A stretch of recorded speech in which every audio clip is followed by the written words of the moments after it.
I'm here in Everett, Washington, and for several months now I've been looking at it at Google Maps and Google Earth, and I noticed that out behind where I'm at right now, there seems to be a long row of wooden pylons. But along those wooden pylons seems to be a bunch of like sunken ships or something like that. Now, unfortunately, I didn't time the tides very good today, but I still think I can see something cool out there. So I'm going to take the Mavic Pro out there and fly out and see what there is to see. So I'm going to shut up. Let's get this drone out there and see what that stuff is.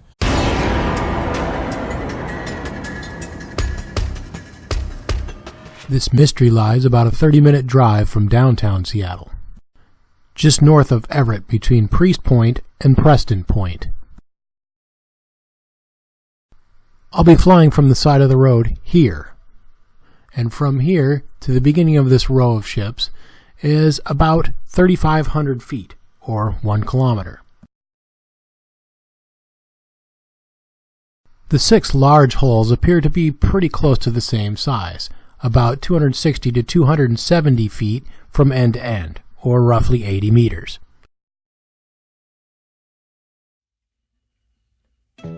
Today's episode will be a bit different than my normal droning videos. Instead of out in the wilderness hiking around somewhere and flying over remote places, I'll be showing you a perfect example of another thing drones are excellent for, and that's exploring places in plain sight, but that might not be the easiest to get to.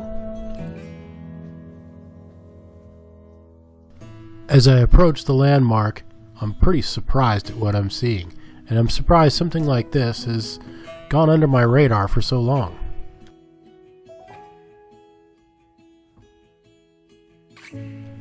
It's quite a sight, and the snowy foothills of the Cascade Mountains give the perfect backdrop.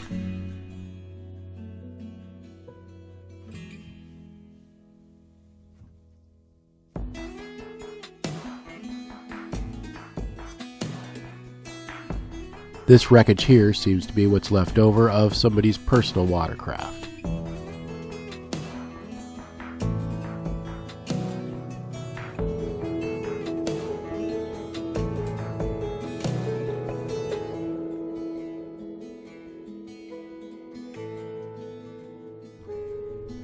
These large holes seem almost identical. There also appears to be a smaller ship wedged between two of the boats.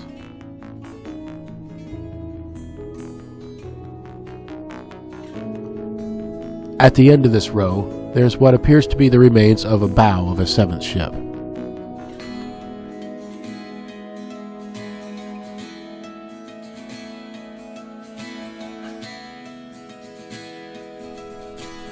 As I come in for a closer look, I notice here that these flatbed barges are roughly 200 feet or so long.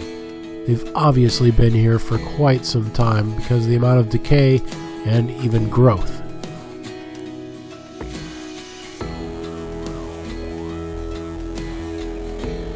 As I approach the ships, I get a much better look at their construction. They're typical wooden construction, double hull, and you'll also notice bulkheads that seem to span the width of each of the holes. This was pretty common for boats of that time, used for shipping and fishing. These separated holds would hold different types of cargo or fish during transport.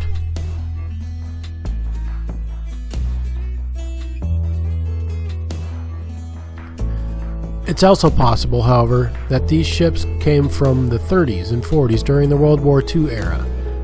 Metal was very precious and in high demand, so they once again began building ships of lesser importance out of wood for transporting less vital cargo.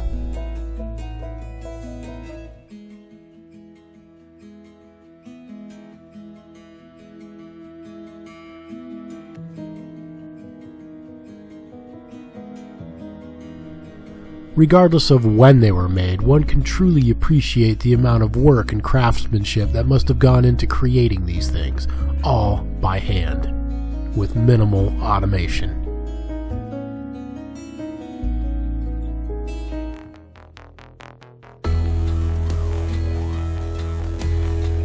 This vessel here seems to have more of it remaining than the rest. Certainly worth a closer look.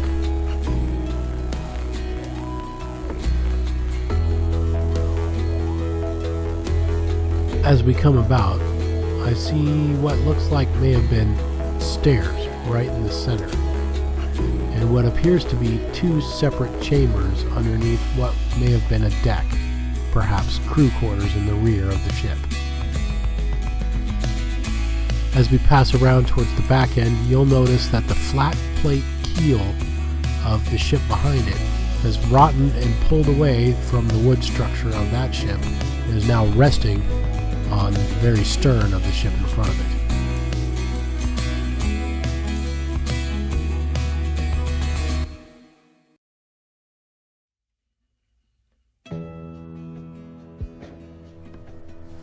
The fact that all of these ships are lined up in a perfect row has really sparked my curiosity.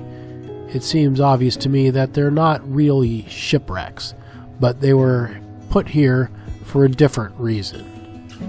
Perhaps this was once a shipyard and these were parked here and then eventually abandoned and left to rot.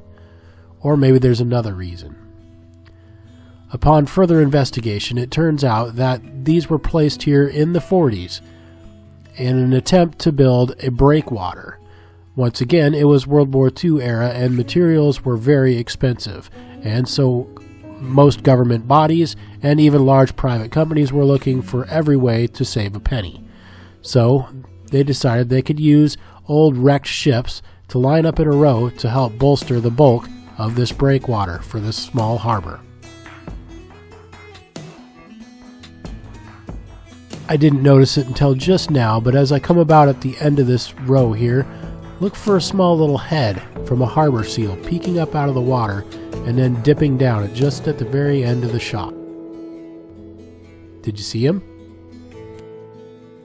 No, they're not cannons or torpedo tubes or things like that, but they are pretty cool. They're called hawse pipes, and they're large metal pipes that allowed anchor chains to pass through from the deck through the hull and down so that the anchor could be dropped. Exactly what these ships are and where they came from is still mostly a mystery. It is said, however, that Robert Louis Stevenson's yacht was once found here and removed to be preserved.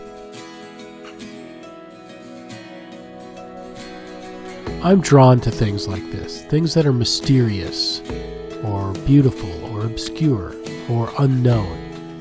And I'm lucky enough to live in an age of technology where you could walk into your local store and buy something that allows you to explore and capture the world in ways like never before possible. Of course, if you like what I do and enjoy these adventures, please let me know by leaving a comment. And if you live in the area and you have somewhere you'd like for me to check out, please let me know. I love hearing from you guys and love your suggestions. And of course, if you like what I do with my tech checks, which are technology discussions and reviews, please join me for those as well.